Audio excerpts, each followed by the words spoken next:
my senses.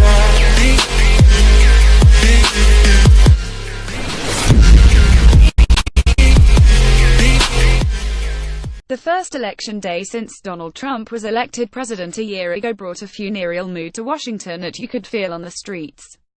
The swamp, apparently, remains undrained. Elections for governor in Virginia and New Jersey and for mayor in New York City cheered the locals a bit, producing the expected victories for Democrats.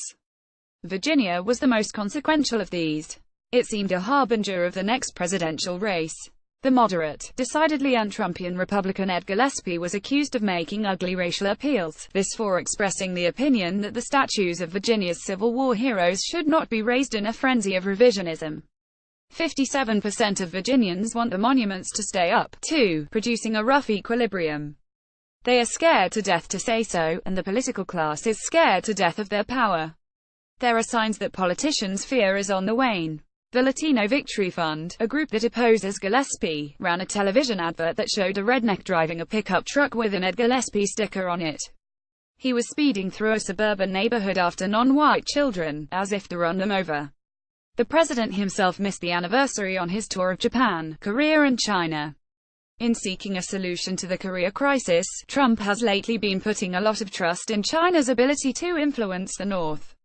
This week, Asia expert Orville Schell raised something Americans seldom think about: what if it works? What if Xi Jinping were to help bring about the collapse of the regime in the North, and the effacement of what Trump on Wednesday morning called the line between decency and depravity? Surely Xi would want American missiles out of South Korea, and perhaps the Americans along with them.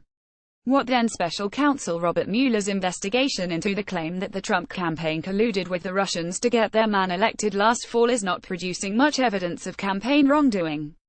Paul Manafort, the flamboyant foreign agent who ran Mr. Trump's campaign for a few weeks in the summer of 2016, has been indicted for lobbying work he did for the Ukrainian government in the early years of this century, for hiding money offshore, and for failing until last summer to register a lobbying operation he carried out before 2014. Is that all you've got? The misdeeds-long anti-date Manafort's involvement with Trump, and investigative reporter Ken Silverstein, who for decades has traced the links between American plutocracy and foreign oppression, says that there was a very good reason Manafort didn't register. No one is ever prosecuted under the Foreign Agents Registration Act. At the core of the indictments is work Manafort once did for the aluminium oligarch Oleg Deripaska.